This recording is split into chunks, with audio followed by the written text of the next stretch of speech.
آنے سے پہلے ایک اور سیمینار تھا اسی حوالے سے، وہاں پہ جب میں موجود تھا اور وہاں پہ بات چیت ہوئی، تو وہاں پہ مجھے جب میں اپنی تقریر کر کے میں نیچے آیا اور میں بیٹھا سامنے آ کے، تو ایک ڈپلومیٹ جو ہے وہ میرے پاس آیا. تو میں نے کیونکہ اپنی تقریر میں ارشد شریف شہید کا ذکر کیا تھا، تو اس نے مجھے کہا کہ میں آپ سے کچھ بات کرنا چاہتا ہوں. تو میں نے کہا کریں. کہتا ہے no I would like to talk to you in a corner. تو میں چلا گیا اس کے ساتھ کونے میں.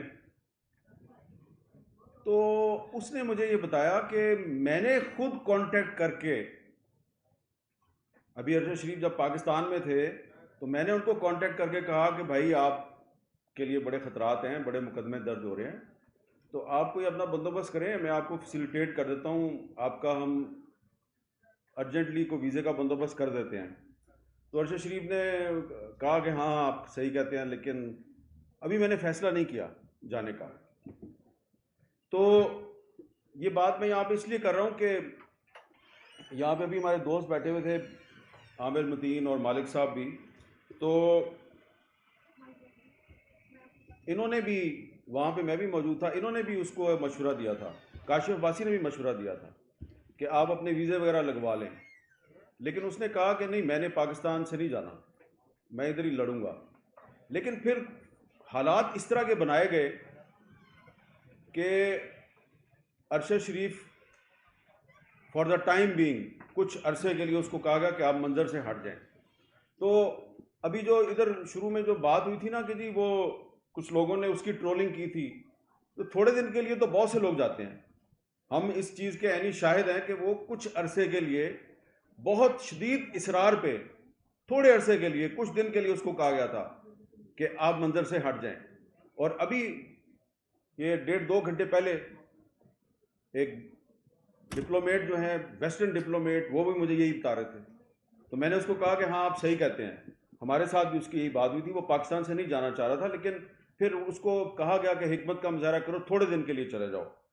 تو یہاں پہ بڑی بات ہوئی ہے جی، میں زیادہ لمبی بات نہیں کروں گا. ادھر ایک حکمت عملی بنانے کی بات ہوئی ہے کہ اسٹریٹجی کیسے بنائی جائے کہ ارشد شریف کو انصاف کیسے دیا جائے. یہاں پہ عمران ریاض صاحب جو ہیں انہوں نے بالکل صحیح کہا کہ سیاستدان جو ہیں وہ تو اس قابل نہیں ہیں کہ وہ صحافیوں کی زندگی کے لیے خطرات بنے، لیکن وہ کبھی کبھی سہولت کار بن جاتے ہیں.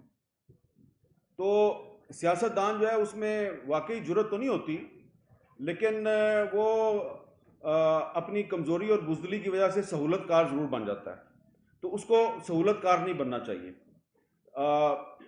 ہمارے یہاں پہ ایک دوست نے بھی بات کی، سلیم صابی صاحب نے، کہ انہوں نے بہت سے نام لیے، بہت سے صحافیوں کے نام لیے کہ اگر ان کے مقدمہ قتل یا ان کی شہادت کی تحقیقات کی جاتی ہیں، اس میں ہم اگر اپنی اتحاد کا مظاہرہ کرتے تو شاید ارشد شریف کو بھی شہید نہ کیا جاتا.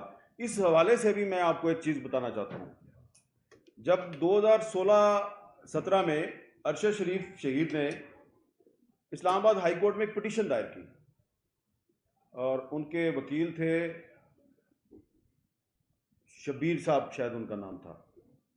تو انہوں نے ایک پٹیشن دائر کی کہ جی جو حامد میر پہ جو اٹیک ہوا تھا تو اس کی جو انکوائری رپورٹ ہے وہ پیش کی جائے. اچھا، اب میں نے جب وہ اخبار میں خبر پڑھی تو عامر متین کے گھر میں ارشد شریف کو ملا. میں نے اس کو کہا یار آپ نے پٹیشن دائر کیا؟ کہتے ہیں ہاں جی کی ہے. تو اب میں نے اس کو پوچھا یار خیریت ہے، آپ نے کیوں پٹیشن دائر؟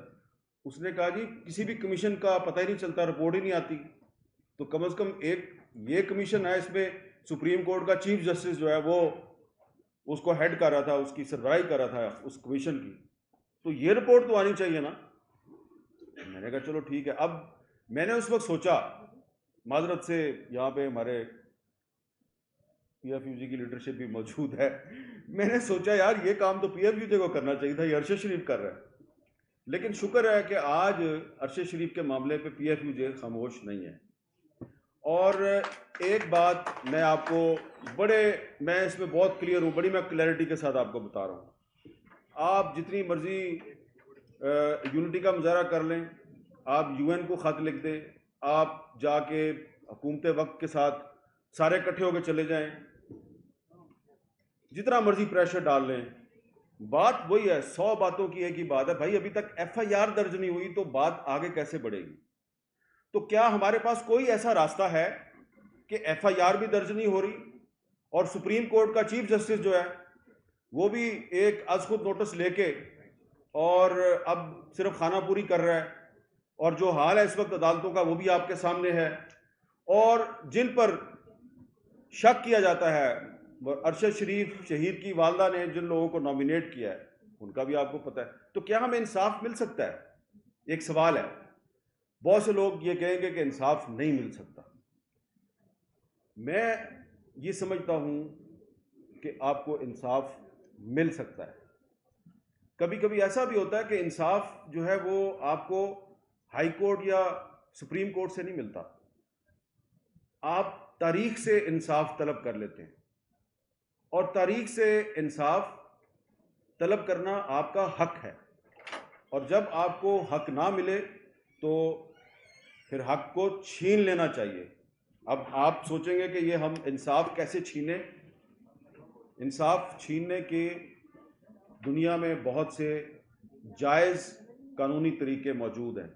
میں آپ کو ایک ایسی تجویز دینے لگا ہوں کہ اس تجویز پہ عمل کرتے ہوئے دنیا میں پچھلے 3-4 سال کے دوران بہت سے صحافی جن کو مختلف ممالک میں ان دی لائن آف ڈیوٹی ان کو قتل کر دیا گیا, تو ان کے اہل خانہ نے, ان کے ساتھیوں نے جدوجہد کی, ان کے ملک کی عدالتوں نے ان کو انصاف نہیں دیا, لیکن انہوں نے ایک ایسا راستہ اختیار کیا کہ قاتل نہ صرف بے نقاب ہوئے بلکہ ایک ساتھی نے لفظ استعمال کیا بلکہ ان کی نیمنگ بھی ہوئی اور ان کی شیمنگ بھی ہوئی.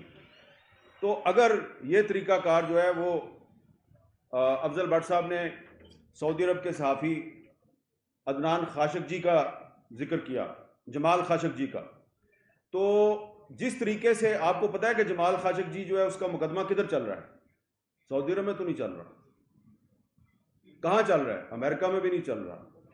قتل ترکی میں ہوا تھا, وہاں پہ بھی نہیں چل رہا. بھائی جان اس کا مقدمہ چل رہا ہے دی ہیگ میں. اچھا دی ہیگ میں کون چلا رہا ہے؟ میں آپ کو مثال یہ دینا چاہ رہا ہوں. میں آپ مثال اس لیے دے رہا ہوں, میں اس سے پہلے کلیئر کرنا چاہ رہا ہوں, ادھر بہت سے لوگ بیٹھے ہیں اور جو میں آپ کو تجویز دینے لگا ہوں وہ قابل عمل تجویز ہے. آپ کو کسی حکومت کے پاس جانے کی ضرورت نہیں, کسی یونائٹڈ نیشنز کے پاس جانے کی ضرورت نہیں. یہ کام آپ نے خود آپ کر سکتے ہیں with the help of civil society, لیکن اس کے لیے جرت اور بہادری کی ضرورت ہے, بھاگنا نہیں ہے. کام آپ کر لیں گے, بھاگنا نہیں ہے اس کے لیے.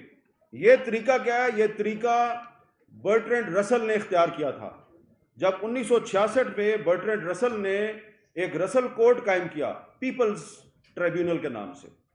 ویتنام میں جو امریکہ نے وار کرائمز کیے تو برٹرینڈ رسل نے ان وار کرائمز کے خلاف ایک پرائیویٹ کورٹ بنائی پیپلز کورٹ کے نام سے. اس کورٹ کا تعلق کسی حکومت سے نہیں تھا. اس کورٹ میں دنیا کے بڑے بڑے جو کانسٹیٹیوشنل ایکسپرٹ تھے, ریٹائرڈ جج تھے, پروسیکیوٹر تھے, سول سوسائٹی کے ایکٹیوسٹ تھے, ان کو بٹھایا گیا.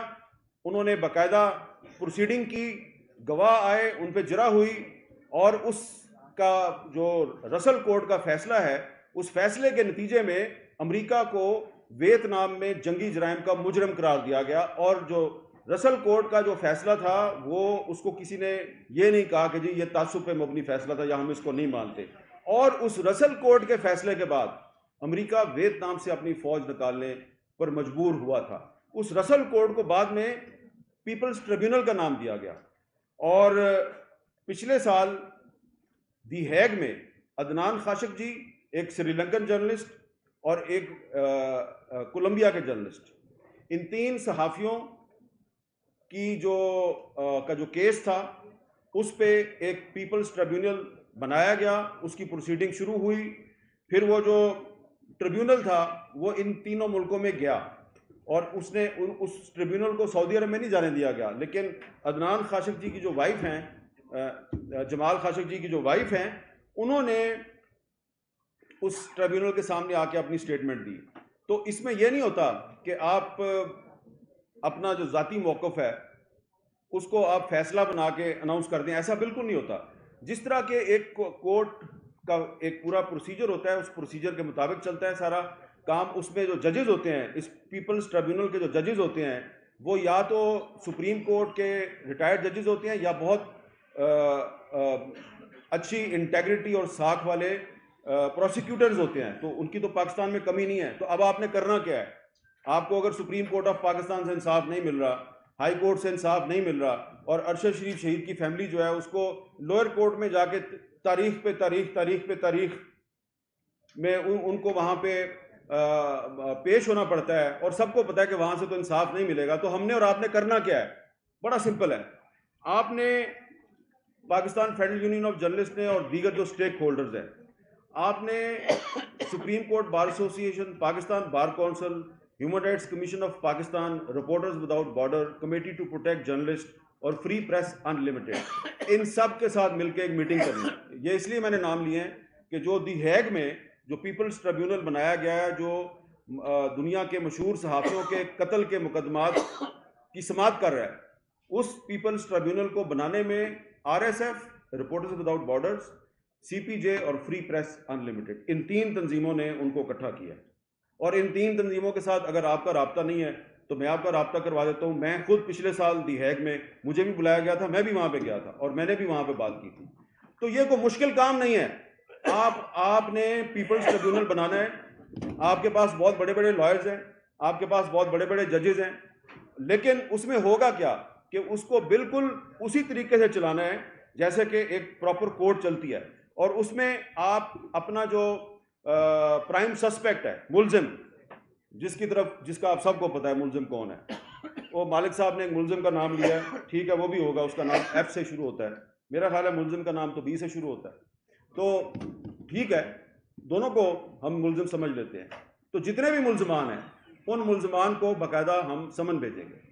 پیپلز ٹریبیونل کی طرف سے ان کو خط لکھا جائے گا کہ اتنے فلاں دن اتنے بجے فلاں جگہ پہ ہماری سماعت ہوگی، ہماری پروسیڈنگ ہوگی، آپ آئیں اور اپنا موقف دیں. اگر وہ نہیں آتے تو اپنا وکیل بھیج دیں. اگر وکیل نہیں آتا اس کا مطلب ہے گلٹی. تو جس طرح جو رسل کورٹ کا فیصلہ تھا، جو پیپلز ٹریبیونل تھا، اس کے فیصلے کی بنیاد پہ امریکہ جیسی ایک سپر پاور ویتنام سے اپنی فوج نکالنے پہ مجبور ہوئی تھی.